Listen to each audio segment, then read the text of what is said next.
Mastercam. Everyone's using Mastercam to be able to create files for their CNC cutting machine, but they're going to need to get a great vector file of their design into Mastercam for cutting out. That's when the logic trace system becomes very useful. For this particular pattern, I am tracing with this 16 button cursor. It has a magnifying here and a crosshair, so I just line up exactly where I want the point and then push the button on the cursor. Switched.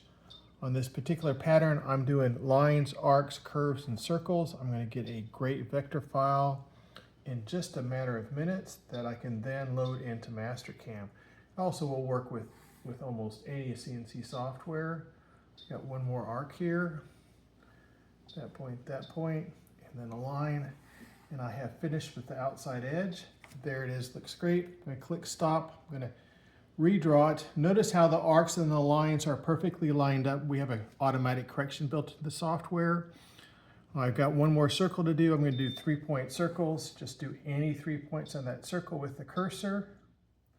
It's going to tell me what the diameter is. I can change it if I want to.